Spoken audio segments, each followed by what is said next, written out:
Ayyuu na dhageetta namni sun amanu atillee akka isaa tapha kana keessa gabbaatee waa taatee jiraatti yoo viidiyoo kana kalaaltaate ayyuu an ammas wacii na baasiste ati baddii osoo hin ta'in viidiyoo kana yoo ilaalte har'a boru osoo hin jedhin dhugaa jirtu namni yoo rakkoo adda addaa qabaatte an duraan jaalallee sin qabu jaarsa sin qabu neerumnes nam tokko harkaan naqabatee baay'ee nama gaddisiisa dhugaa rabbi akka carraa waa balleessitee duraan badii qabaattee sodaattee jiraattee sababa sanaaf gabbaatee maan naan jedha waan kana hunda gochisiisee jaalala kana hunda itti himee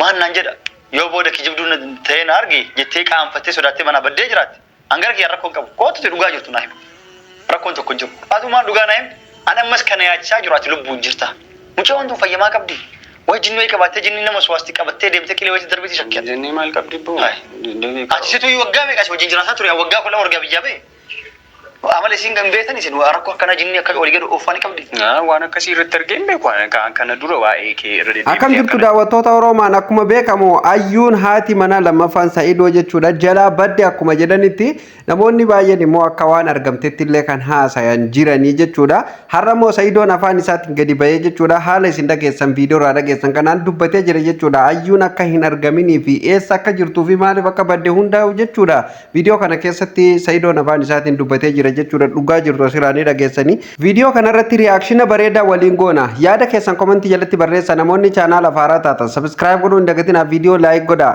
Ayyuun isin barreessite gaafadan isin warri yuutubaraa piraankiin keessan dhumatu amma immoo kanaan dhuftanii jedhan nama amanuu dhabean. Ani ko akkamitti amanamtaadha bar otoo wanti akkanaa kun gochi akkanaa kun kana dura ta'amee beekee biyya kana keessatti namni bar yoo xiqqaatee dhufee mana bulee bahee yoo piraankii ma jedhan sanaas hojjechuun barbaadame gochuu barbaadisu gochuu feetee jechuu kun kaayyoo biraan itti fakkaata normaalii namni akkamitti an kana garuu namni akkamitti guyyaa cidha isaatiin sargiin sun dhugamee cidhi sun dhugamee uummanni dhugumatti anilleen kan na ajaa'ibee fi kan hedduu bakka akka malee jechuudha na naasise bakka aruusni sun akkasitti tolee godhamee bareedee urgaa'ee jechuudha nama hawwisiisee si gammanne amma immoo yeroo hayyuun baddee hayyuun na jalaa baddee jedhan dhugaa baay'ee namatti ulfaata. Fanaan jettee gaala gabbaate. Ani immoo mana fincaanii seentu kun shawarii fudhatu faaseetiniin uffata ofirraa baasee jijjiiratiniin bilbiluma osoo akkatti sumayyaa jedhee lallaaluu isii naannessu jiru sumayyaa na jala dubbachuu deessu ijoollee nama mul'isee wanti yeroo jiru achuma dhabe turte mucaa wanti maal taate mana fincaanii turte maal taate. Ni egaan jirtu yoo gabbaa balballi ulaa. Yee miskiina wallahi jee baabaan shee amiin biroo dhugobaana bar qoye ati kan jiru silaa gizima duraatu balbala namni yeroo dura ol seenu silaa guyyaa akkasii san balbala cufateeti akkasitti gaala kilaashii fi nyaachifatee gara lolaatti seena jennaani ati immoo balbala banaa gootee jechuudha deemii jechuudha bar gaafa balbala banaa gootee ofumaaf ol seentu isiin deemii jechuutti jirte jechuudha hundumaafuu viidiyoo ni dhaggeeffanna. Waayyaa iddoo isheen jirtu duruma sitti mii ture baraan. Hirrafne olii gabbilbilee atillee moo wanti jettee ana gara biraan na fudhatte kaan situ fuudhee badii situ akkas goosii ani waan waliin maratanii irratti maal irraa godhaan maal jireenya isa miti bar jireenya ani ammallee mubee kana shakkeetiin jira dhugaa dubbatuu fi amma Sa'idoo irratti piraankii godhu yookaan Sa'idoo miidhuuf yoo deeman jechuudha ayyuu walii galanii mubee mucayyoo tana dhossuu hin oolu wanni jedhamu na keessa jirte jechuudha. Sa'idaati amma sirriitti namni ati irratti fuulleffattee qoosiif qoratamuu qabu jechuudha mubee kana jechuudha. Tokko maqaan kiyyee badee silaas maal godhuree ajaa'ibuma akkasii namnummaan maatii bilbila obboleeyyan bilbila qaama dhaqa amanuu dadhabee amma dhufte eega gabbaa adeemee hin jirtu mucaan tun lubbiin jirti lubbuun jirti shakkiidha way karatti waa godhani ufajjeessa uffannisicha turteeti way waa uffannisti way waa maaliif uffannistiidha bara maaliif beeka maaliif gocha kana raawwattiidha bara kaayyoon isii maalidha maaltu duuba kana jira amma nama ergee beekan waatu giraan haa galuu jedhan. Namni ergalee mubeema malee nama biraati miti. Ani mubeema ergeen ja nama biraa tokko akkasitti ergeen jiru ji. Mubeen koo deebee inumaa waatu duuba jiraa jaabar ufii erge ayyuu an namni shakke mubeetu ergee wanni jamuun na keessa jira wanni inumaa. Waan akkana kan dhagees argellee beeku. Namni guyyaa cidha isaa guyyaa akkamii bada namni gaafa wanti baduu danda'a. Fakkeenyaaf guyyaa cidharratti osoo dhufin osoo argeen baduu ni danda'a namni. Amma yeroo baay'ee maaltu jira si fakkaate meebii garuu akkatti eegachee sargiin godhamee eeganoonni mana gale veeloo gootee gabbaafatee kabadu awwal marra yeroo jalqabaatiif argaa nama akkana godhu. Addunyaa irratti dhagameellee hin beeku argameellee hin beeku hatta piraankiin nuti argamee hin beeku waan akkana. Namootni waan gaafan piraankiin yuutubaraa dhumatu. Yoo gaafan obboleeyyan teessoo himu kanas siyaaf immoo amma boroo barbaadde gabbaatee boruma ulfooftu hin jetti jedha.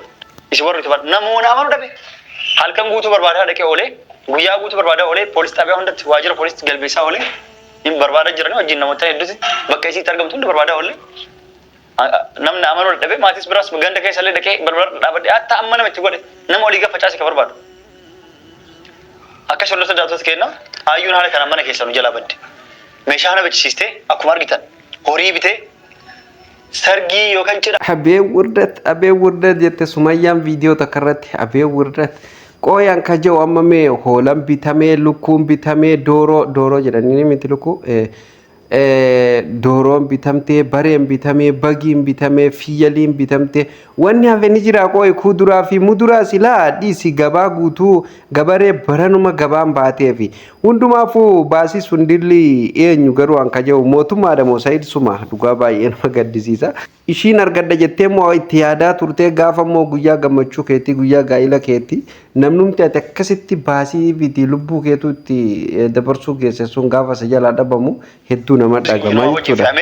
Sargiyyuu manni wal fakkaata manni wal biraa achumatti waa hunda ofuma danda'ee hojjettoota illee maatillee akka hin dadhabne kiyyas keessillee akka hin dadhabne bakkuma takkatti dukkaana lama. Saidoon dhugaa barana bakka chaalenjii addaatu itti gadi baname jechuudha. Yeroo takka keessaa bahe takkaatu dhufa takka keessa bahu takka dhufa. Amallee kana boodallee waa hedduu eegnaa beekaa gaalaa waa hedduutu dhufu jira. Amallee dhugaa bara guyyuma guyyaa waanuma haaraa ta'u dhufa jechuudha. Yeroo tokko tokko akkanatti chaalenjiin jireenya nama mudatti hundumaafuu gaa akkuma ta'etti keessa darban jechuudha. Kan eenyuufuun qophaa'u sagantaan miti shamarri feetee miti dhiirri barbaadeeyyuu intala sanaa fedhee sadarkaa sanatti maallaqa akkana dhangalaasee anammoo waan shakkisiisu beektu waa hedduu na shakkisiisu. Dhugaadha wallaahi dhugaadha. Yeroo waa'ee cidhaa ta'e ni haasofnu mizee nu barbaachisu jette daddafee sargina godhamu jette. Hangaafuma sanuu shakkila. Ammas gaafa mana kireeffannoo yaadatta. Tasgabbaa isin mana guddaa hin barbaadu gibbii kutaa takkitti haataatu maadabara afannee ciisnaa itti edaasin halkan nagattee deemuu quba qabdi giraamni itti addee achi buluun barbaadu kaani yeroo masanii sukko dubbachaa ture bar dubbii makiyya ana sargiina goosistee bakka itti nagattee deemuu qabdi manni akka itti ba'u hin feene dubbii kiyya maaliif wajjin birrii isaaniitti irraa ila yoo masanuu otoo yeroo maallaqa haganaa kafalisiin jedhan san dubbii bakka saniitti otoo dhaabde jechuu otoo bakka sanii dhaabate sadarkaa kanan jettu ture. Dubbiin manguddoo ganamaa ni ajootti galgala in urgoote akkuma jedhan sani waanuma uummanni miidiyaarraa hordoftoonni kan keetti fi dinqisiifattoonni keettillee miidiyaarraa siin jedhaa turan amma immoo irra deebitanii jettan jechuudha. Asumatti dhaabii mucayyoo tana ofirraa dhiise nulleen jechuudha haga sagaleen keenya nu dhootutti sitti iyyaa turre jechuudha. Hin taane mucayyoon tuni bakka intala aadaa Oromooti fi safuu Oromoon beenne dhiisii asumatti jennee sitti iyyine si dadhabne. Amma immoo waanuma santu bakka tiyya malee santu amma immoo irra deebi'amee jechuudha hojiirra oolaa jira jechuudha.